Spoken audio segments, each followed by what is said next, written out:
comenzar con las clases. Escuela dominical, 9 de la mañana.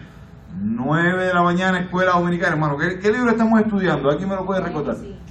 El libro de Génesis. Así que anímense y lleguen, ¿verdad? Para la escuela dominical a las 9, a las 10 de la mañana va a ser el culto de adoración. Y a esto seguido, bueno, a las 7 de la noche, el próximo servicio. Y estamos hablando de quién en los servicios de los domingos. De Juan, ¿verdad? De Juan. Así que estamos hablando acerca de Juan. Estos son los anuncios de manera general. Queremos saludar a Araceli. Araceli. Okay. Araceli, bienvenida. Por ahí están sus niños también ahí. Qué bueno, y me gustó mucho escuchar cómo sabían texto. Me impresionó. Qué bueno saber eso, ¿verdad? Que los niños desde pequeños instruyen al niño en su camino y aun cuando sea, no se apartará, Dios no se apartará, ¿verdad? Y es bueno poder instruir a nuestros hijos siempre en los caminos. Así que Dios nos bendiga, hermanos. Esto es lo que de manera general son los anuncios. Vamos a estar orando y yo les invito a que cada uno de nosotros incline nuestro rostro. Vamos a tener un pequeño tiempo de oración personal para prepararnos para adorar al Rey de Reyes y Señor de Señores.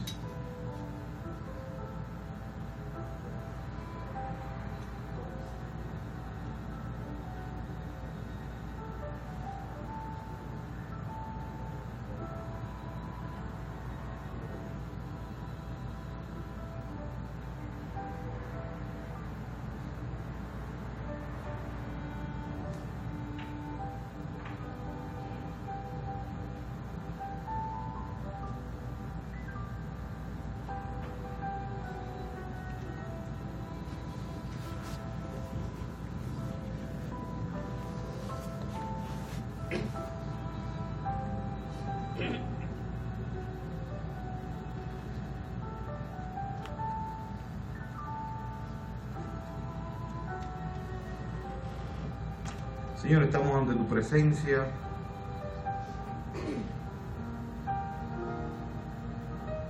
Reconociendo la necesidad que tenemos de ti. Sabemos que somos pecadores, Señor. Reconocemos que te hemos fallado. Pero hemos creído en el sacrificio de tu Hijo Jesucristo. Por eso estamos llegando ante ti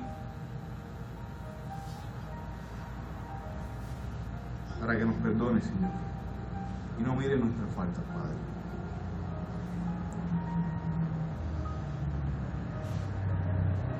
Ayúdanos a vivir en integridad. Ayúdanos a vivir de manera tal que cada uno de nuestros actos sean para alabanza y gloria de tu nombre. Y recibe este culto como una ofrenda grata ante tu presencia. Que cada una de las alabanzas, Señor, sean incienso dirigido a ti. Gracias, Dios, por escucharnos. Y gracias, Dios, por permitirnos reunirnos para alabar y glorificar tu nombre. Oramos en el nombre que es sobre todo nombre, en el de Jesucristo, tu Hijo. Amén.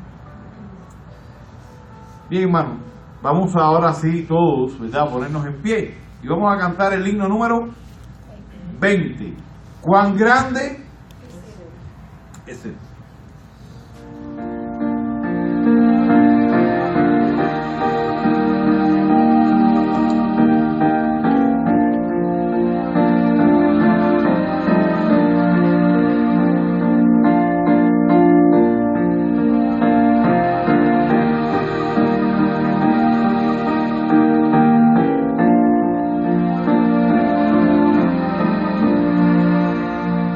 Señor mío,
grande es nuestro Señor, ¿verdad? Y por eso podemos decir, tal y como dice las Escrituras ahí en Romanos, capítulo número 8, es un pasaje que a mí me gusta mucho. El versículo 28 dice de esta manera: y sabemos que los que aman a Dios, todas las cosas le ayudan a bien. Esto a los que conforman su propósito son llamados. Y cuando ustedes van hasta el versículo 34 dice: ¿quién es el que condenará? Cristo es el que murió, más aún el que también resucitó, el que además está sentado a la diestra de Dios, el que intercede por nosotros. ¿Quién nos separará del amor de Dios? Tribulación, o angustia, o persecución, o hambre, o peligro, o espada. Como está escrito: por causa de ti somos muertos todo el tiempo, somos contados como ovejas de matadero. Pero antes, en todas estas cosas, somos más que vencedores por medio de aquel que nos ama. ¿Quién nos separará del amor divino? Himno número 376.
¿Cuántos lo creen? Amén. Eso es lo que la Biblia nos enseña, ¿verdad?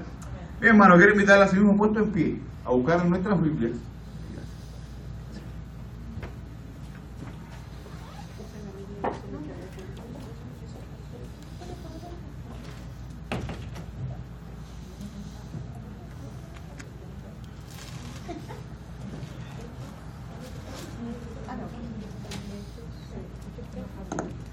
El libro de los Hechos, capítulo 19, versículos del 23 al 27. Hechos 19,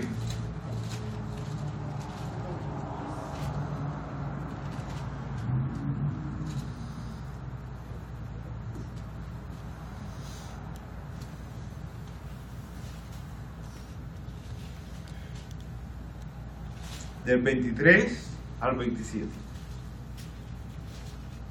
Dice la Biblia: Hubo por aquel tiempo un disturbio no pequeño acerca del camino, porque un platero llamado Demetrio, que hacía de plata templecillos de Diana, daba no pocas ganancias a los artífices, y a los cuales, reunidos con los obreros del mismo oficio, dijo: varones, sabéis que de este oficio obtenemos nuestras riquezas.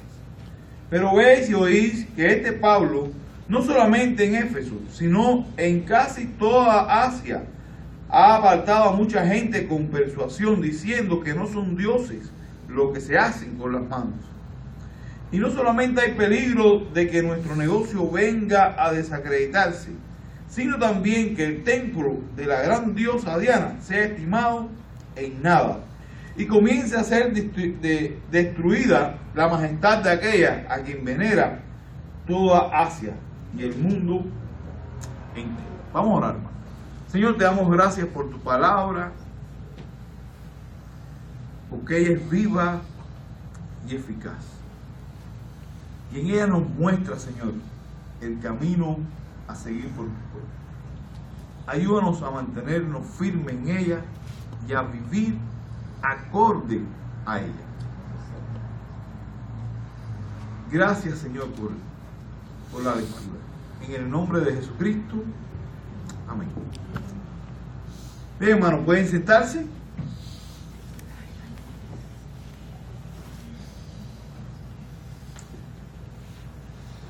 Y ahora en este tiempo vamos a tener los diezmos y las ofrendas.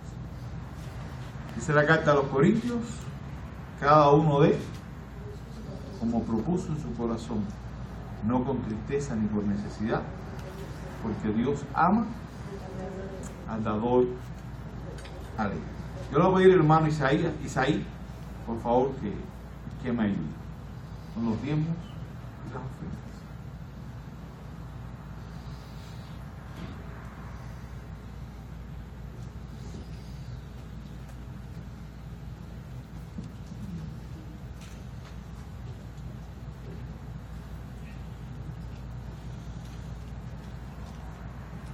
Oramos, hermanos.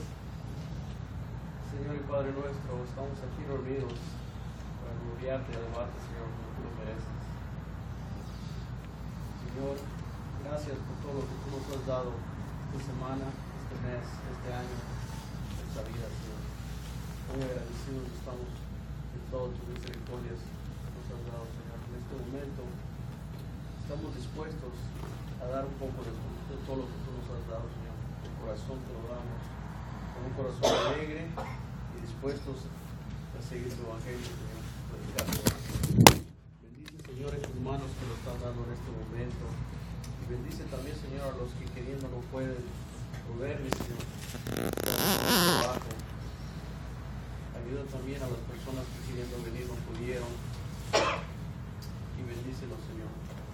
Todo esto te lo pedimos en nuestro nombre de nuestro Señor Jesucristo. Amén.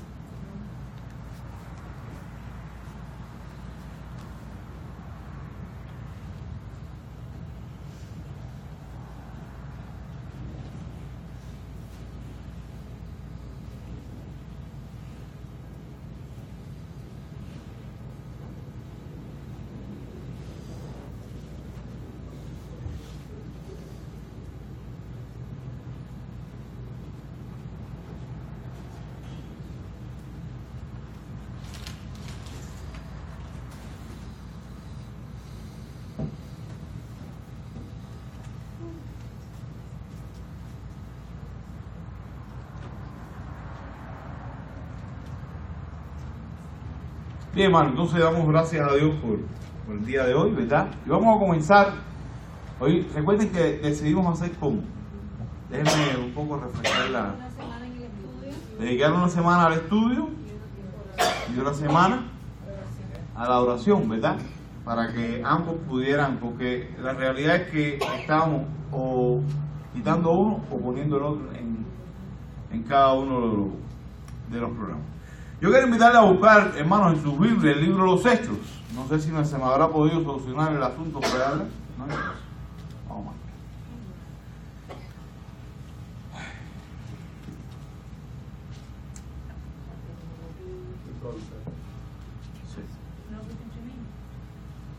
que era en PowerPoint. Oye, a mí lo que me molesta es que pasé un trabajo difícil. No, él está en el correo. No se preocupen por eso. Vamos allá. El asunto es que preparé todo mi estudio en PowerPoint, etcétera, etcétera. Lo puse ahí en el correo, todo estaba muy bien. Pero como se habían formateado las computadoras, no tienen ahora el programa instalado. Y ahí fue donde se nos trabó el asunto. Pero nada, vamos a estudiar y vamos a ver cada uno de los aspectos importantes, ¿verdad? Acerca de este pasaje que estuvimos hablando. Y vamos a comenzar a estar hoy, hermanos, vamos a estar meditando en Hechos 19 a partir del versículo número 23. Recuerden que hasta ahí nosotros habíamos visto algunas cosas, ¿verdad? Habíamos considerado algunos aspectos.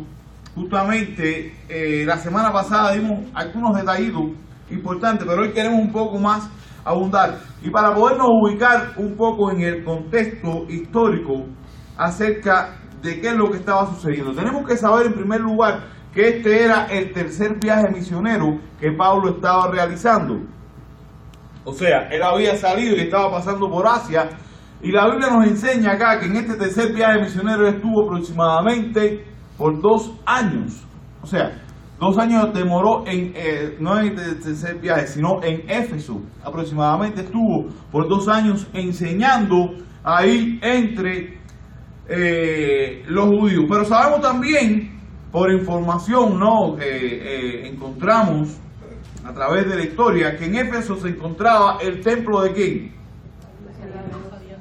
De la diosa Diana, ¿verdad? Para ellos este era un lugar donde se podía generar muchas ganancias, era un lugar bien importante, pero no solamente desde la perspectiva religiosa. Éfeso era un lugar también, uno de los lugares más importantes de la perspectiva económica de su tiempo. O sea, llegó a ser una de las ciudades más importantes de su tiempo. Por lo tanto, ahí había mucho fluido de personas, y Pablo había estado llevando adelante su ministerio predicando el evangelio en todo tiempo. Dice que hubo en aquel tiempo un disturbio no pequeño. La idea que da aquí cuando estamos estudiando el texto es más bien un gran disturbio.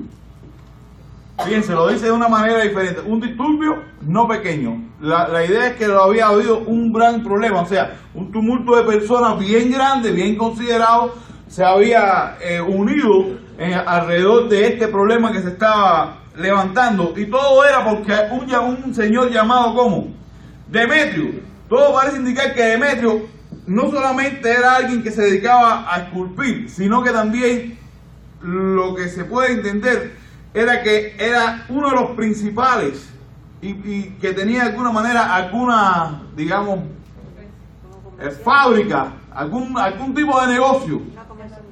Entonces tenía personas que le trabajaban justamente hacia él. Y no importa, yo no lo quiero más grande. No abre. Oh, sorry.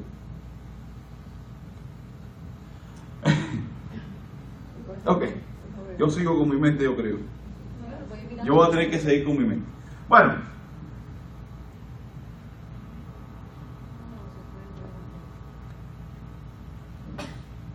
estamos bien. Este hombre, todo parece indicar que tenía su tremendo negocio y se estaba viendo ¿qué cosa? Afectado. Y se estaba viendo afectado, ¿por qué? Por la predicación del apóstol Pablo. Pablo, no solamente, y vamos a ubicarnos en esto, hermano, el hecho de que fuera una ciudad importante, se supone también que existía un gran número de judíos dentro de aquella comunidad, y después vamos a hablar un poco acerca de eso. Pero lo más importante acerca de este disturbio que se estuvo generando era que Pablo, ¿qué era lo que estaba predicando? Que estos dioses, ¿qué eran? No eran verdaderos dioses. Pablo estaba apelando en su predicación a qué parte de la Biblia. A ver, Éxodo capítulo 20. ¿Qué dice? Están los 10 mandamientos. No te harás imagen ni ninguna semejanza de lo que está arriba en los cielos. Y estaba también apelando al Salmo 115, ¿verdad? Tienen boca, mas no hablan. Oído, mas no oí. O sea, Pablo estaba exponiendo el Evangelio y estaba diciendo, ustedes están realmente poniendo la confianza en lo que algunas personas pueden hacer con sus manos, pero ellos no son verdaderos dioses. El verdadero Dios es Jesucristo, y comienza a exponer el Evangelio. Y una de las cosas que uno puede llegar a la conclusión acá cuando está mirando justamente estos textos es que el Evangelio siempre va a confrontar y traer confrontación con el mundo. Siempre. Oye, qué bien, José, qué bueno eres, chico.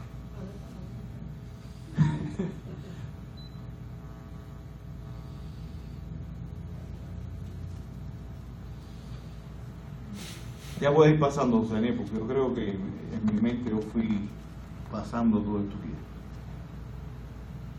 Hermano, perdónenme, fue un asunto por confiar en la tecnología.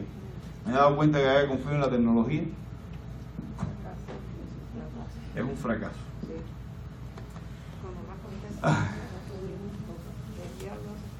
Sí. Ya hablé aquí acerca del contexto de Éfeso.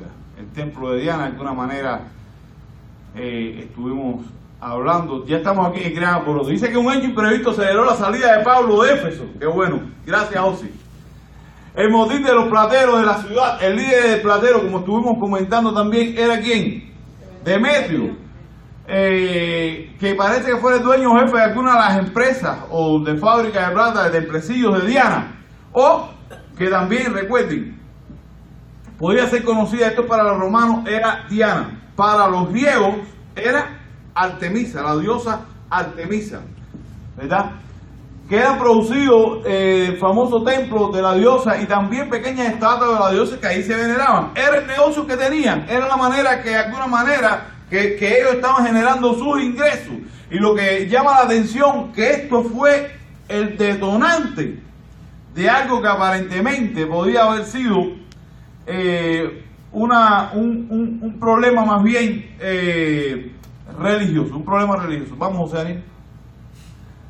La controversia con Demetrio demuestra el poder y la influencia de la iglesia. O sea, de alguna manera, el hecho de que ellos se comenzaran a preocupar mostraba de cuán influyente estaba siendo la iglesia. Y esto es una de las cosas que a mí me llamó mucho la atención, pensando en nuestro propio contexto hoy, en una ciudad como la que estamos viviendo. ¿Hasta qué punto nuestra iglesia o la iglesia de Jesucristo de manera general está ejerciendo influencia?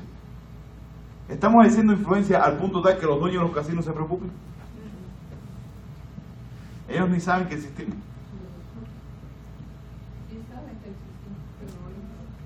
Sí, pero no estamos ejerciendo la suficiente influencia como, o sea, cuando dije que de esta manera la idea es que como que no les preocupa cuán influyente puede estar siendo la iglesia en la ciudad. Y de alguna manera nosotros como iglesia tenemos que aprender a ser un poco más influyentes, al punto que ellos que están brindando la facilidad para el pecado, para que las personas pequen, se tengan que preocupar, porque hay una iglesia que esté predicando y que esté hablando en contra de todas las cosas que de alguna manera muchos de los casinos promueven, o todos los casinos promueven. Quizás los que están trabajando en casinos ahora me están diciendo, oye, nos van a botar a nosotros el trabajo. Pero poderoso es Dios y nos va a dar algo mejor. Dios quiera que esto sea un lugar, y lejos de ser casino, donde todo esté colmado de iglesias y todos podamos estar de alguna manera marcando justamente la diferencia. Aquella iglesia estaba ejerciendo influencia. Le preocupó muchísimo a las personas de aquella ciudad. Y no estamos hablando de una ciudad pequeña. Después se van a dar cuenta cuando hablemos del teatro cuán grande y cuán importante era la ciudad. Estamos hablando de un centro comercial quizás el más importante de sus tiempos. Por lo tanto, la fluidez de personas, y ellos, los vendedores de estatuas, se estaban preocupando justamente por eso. ¿Cuáles fueron los efectos del Evangelio? Si ustedes van al versículo número 26, ¿qué dice? Pero ya veis y oí que Pablo, no solamente en Éfeso, sino que en casi toda Asia. ¿Qué ha hecho? Fíjense que se lo subrayé. Ha apartado a mucha gente. O sea, el Evangelio venía liberando a muchas personas de la idolatría. El Evangelio de Jesucristo venía liberando de la esclavitud del pecado a muchas personas. Y la obra de Satanás siempre va a estar dirigida hacia esto, a evitar que las personas sean liberadas. Porque son esclavitudes, son yugos que se llevan, ¿verdad? Nosotros como iglesia, hermano, también estamos llamados a ejercer esa influencia y somos los instrumentos que Dios utiliza. Somos instrumentos, nunca crea que usted es el que lo hace. Véase siempre como el instrumento que Dios utiliza para ayudar a liberar a otras personas también, de la misma manera que usted lo hizo. El problema más grande del cristianismo hoy, ¿ustedes saben cuál es?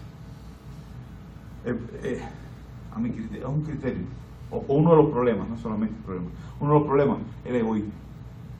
Ya fui salvo, ya resolví mi problema, es un término muy cubano, ya resolví mi problema, por lo tanto, ya satisfací mi necesidad, ya no necesito más nada. Y recuerden que el Evangelio no es algo para satisfacer solamente su necesidad. Si usted fue salvado, no fue el propósito final del Evangelio, no es la salvación. Eso lo hemos dicho varias ocasiones. Todos creemos que el propósito final del Evangelio es la salvación de la persona. No, el centro de atención siempre va a ser la gloria de Dios. ¿Ok? Por lo tanto, dejemos de ser egoístas y si queremos darle la gloria a Dios, seamos los instrumentos que podamos ir e impactar a esta sociedad también. De la misma manera que Pablo lo estaba haciendo, al punto que, así lo dice la Biblia, ha apartado a mucha gente. O sea, mucha gente han dejado la idolatría por la predicación del Evangelio. Y muestra la superioridad también de Cristo, ¿verdad? Esto es otro de los efectos. Dice el versículo número 27. ¿Hay quien lo tiene ahí?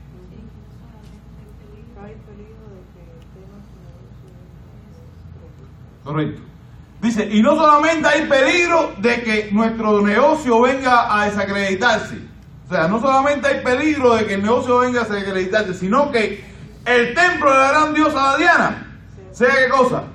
Estimado en nada. La predicación de Pablo mostraba la superioridad del Cristo sobre la famosa Diana.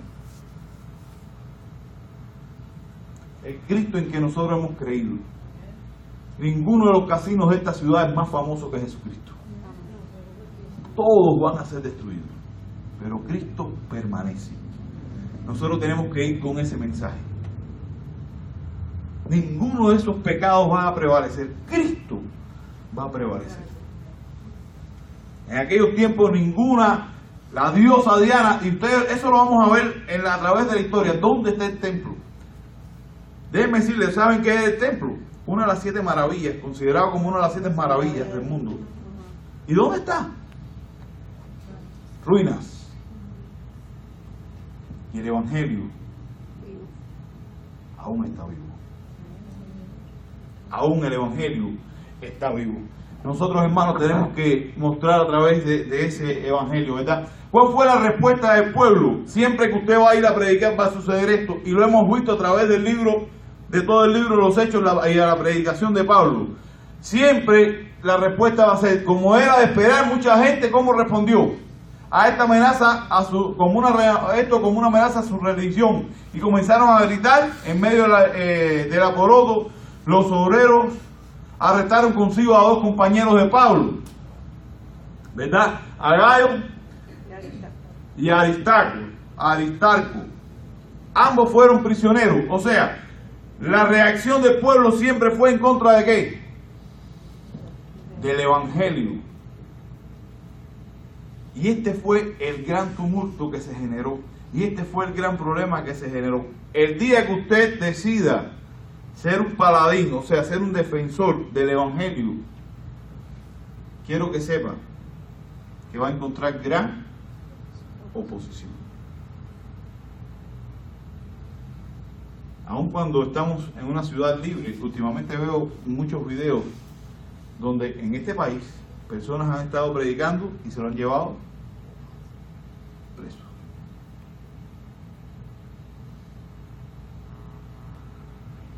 Y donde quiera que usted vaya a predicar el evangelio va a tener oposición. Donde quiera. Las consecuencias fue en este caso que llevaron a dos de los amigos. A Pablo, si ustedes continúan, lo retuvieron, ¿verdad? Para que no saliera del pueblo. Y lo llevaron justamente ¿a dónde? Al teatro. El teatro era un lugar donde originalmente se preparaba las representaciones dramáticas. Ya después con el tiempo fue usándose ¿para qué? Justamente para los gladiadores, etcétera, etcétera. Pero era también el lugar donde tenían las reuniones públicas, ¿verdad? Y dice que ahí en aquel teatro que había en él entre 50.000 y 6.000 personas sentadas. Y algunos estiman que hasta 24.500 personas podían caber en ese lugar. ¿Era pequeña la ciudad de Éfeso? No era pequeña. Y ellos tenían temor de la influencia de la iglesia. ¿Se dan cuenta cuán grande era la ciudad? Fueron llevados a este lugar. Ahí está, hay una foto de algunas ruinas todavía, ¿verdad? Y de alguna manera este es un lugar como un estadio de fútbol hoy en día que tiene diferentes usos con el tiempo, ¿verdad? O sea, pero la realidad es que la ciudad no era pequeña y este fue el lugar donde ellos fueron presentados, en presencia de más de 24.000 quizás personas. Y viene y sale un personaje aquí interesante cuando continuamos, ¿verdad? Sale el nombre de un tal ¿cómo se llama? Alejandro. Dice que en versículo número 33, y sacaron de entre la multitud ¿a quién? A Alejandro, empujándole a los judíos. Todo parece indicar que este señor, evidentemente algunos de los judíos comenzaron a temer. ¿Por qué? Por la multitud. Que se fuera a volver, además de que aquella multitud se fuera a volver en contra de ella. O sea, ya la multitud estaba en contra de los cristianos. Pero Pablo, ¿qué era? ¿Qué era? ¿Y dónde era que siempre estaba hablando él? Uno de los lugares donde siempre hablaba. En la sinagoga, por lo tanto lo podían identificar como ¿qué? Como un judío. Y quisieron sacar justamente a Alejandro, este hombre, como su campeón, para que defendiera a los judíos ante la excitada multitud. Puede que fuera el mismo Alejandro, el carcelero que tanto hizo daño a Pablo. Si ustedes van a primera de Pedro, segunda de Timoteo, perdón. Segunda de Timoteo, ahí él le hace unas recomendaciones precisamente a Timoteo, capítulo número 4, versículo 14.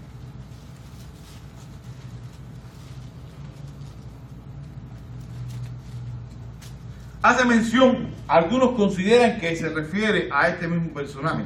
Dice, Alejandro, el calderero, me ha causado muchos males. El Señor le pague conforme a sus hechos. Parece que este Alejandro, que fue el paladín que quisieron usar, o es posible que este Alejandro, que fue el paladín que quisieron usar los judíos, fue el mismo que se refiere aquí Pablo, ¿verdad? Y de alguna manera estaba advirtiéndole ahora a Timoteo en su carta. Este era el hombre que iba a representar a los judíos y decirle, miren, nosotros no tenemos que ver nada con los cristianos. Pero cuando continuamos leyendo la historia, dice que cuando se dieron cuenta que eran judíos, estuvieron las multitudes gritando por ¿cuántas horas? Léanlo ahí. Por 2 horas. Era una euforia en masa. Y lo más triste de todo esto, hermanos, que muchas veces, yo creo que esta idea se la he expresado en otras ocasiones, muchas veces creemos que la mayoría tiene la razón. Y la mayoría no siempre tiene la razón. Muchas veces las personas son arrastradas dentro de la psicología de las masas esto existe. Y participan de algo sin siquiera pensar de la misma manera o estar a favor de esa idea. Simplemente participan. Nosotros los cubanos lo sabemos.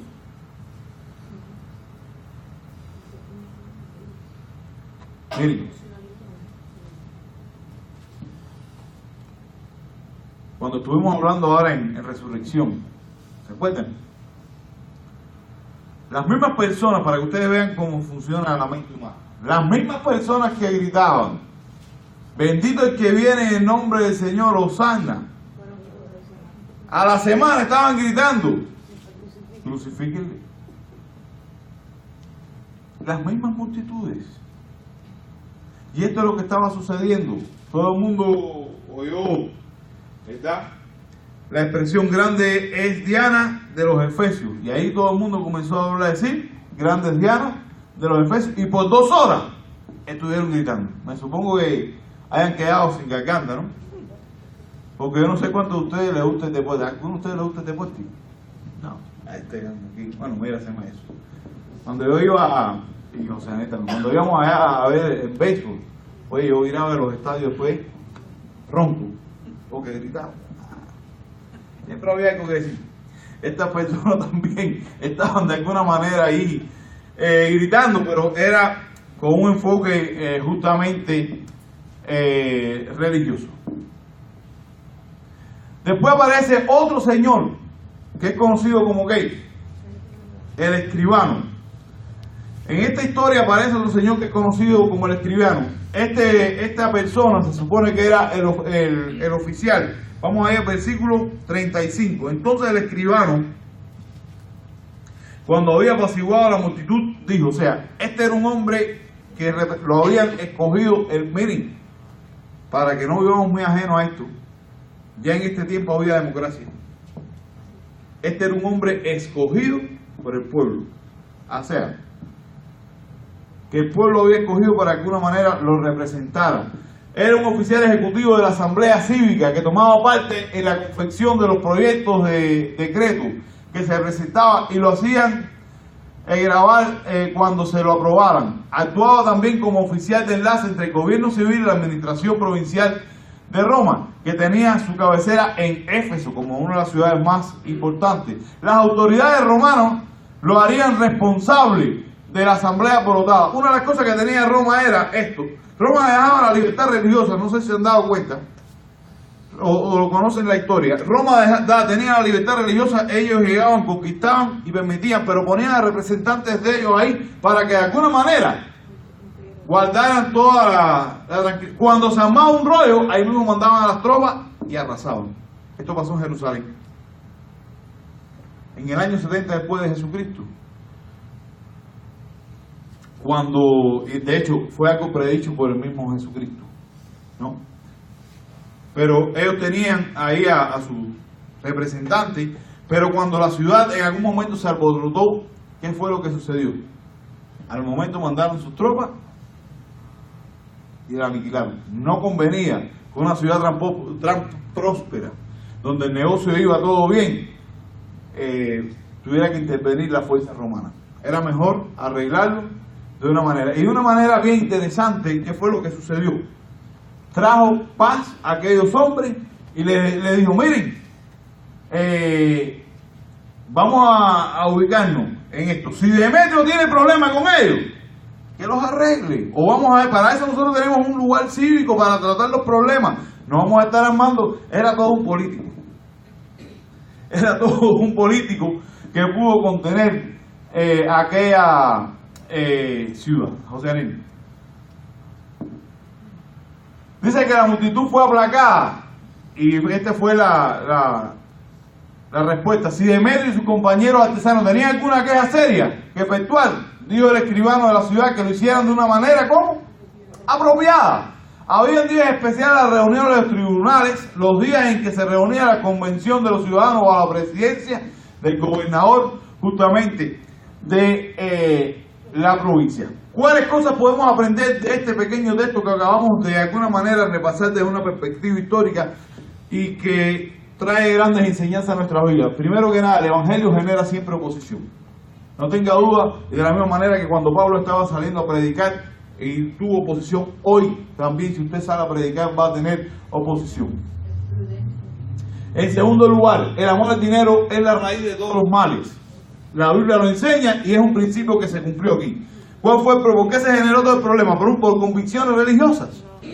No, porque por sí estas personas simplemente ellos tomaron la parte religiosa como un escudo, porque se estaba viendo afectada sus propias ganancias, ¿verdad? Y por eso es que el amor al dinero es la raíz de todos los males.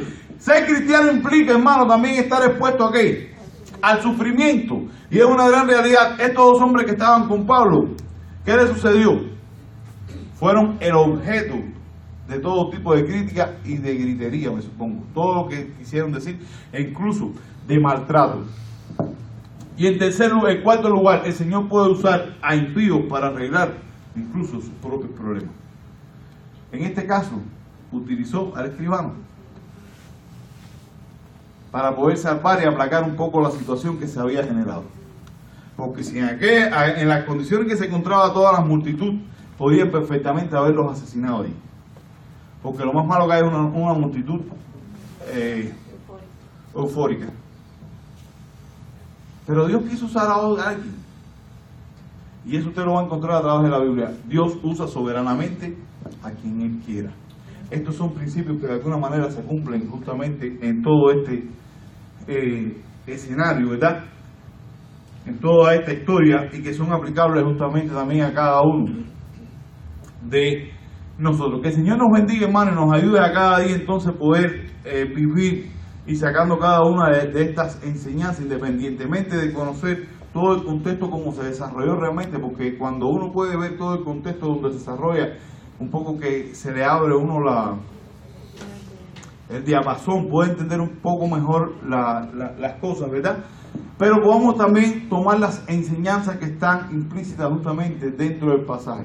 El Evangelio genera oposición, el amor al dinero es la raíz de todos los males, tal como la Biblia lo enseña. El ser cristiano implica estar expuesto al sufrimiento, y el Señor puede usar soberanamente a un impío. El Señor nos bendiga, hermano. Vamos a ponernos todos en pie, ¿verdad? Y así concluir en oración. Hermano, perdónenme por el asunto de los PowerPoint. Oremos. Señor, te damos gracias por tu amor, tu misericordia, por tus cuidados. Bendícenos, Señor, y danos el privilegio y la oportunidad de poder ser testigos tuyos donde quiera que estemos. Ayúdanos, Padre, en todo tiempo. Necesitamos de tu auxilio, pues sabemos que vamos a tener oposición. Sabemos, Padre, que por ti vamos a tener que sufrir también. Pero te rogamos en el nombre de Jesucristo que tú nos des el valor y la fuerza para soportar lo que venga por ti, Señor. Porque tú, solo tú eres digno de todo nuestro reconocimiento, alabanza y adoración. Te honramos, te damos gloria y te pedimos que nos lleves con bien hacia nuestros hogares. Que el resto de la semana, Señor, sea una semana de bendición, donde podamos, Señor, predicarle a alguna persona menos de tus maravillas y podamos impactar a esta ciudad. En Jesucristo oramos. Amén. Bien, hermanos, si quedamos todos despedidos.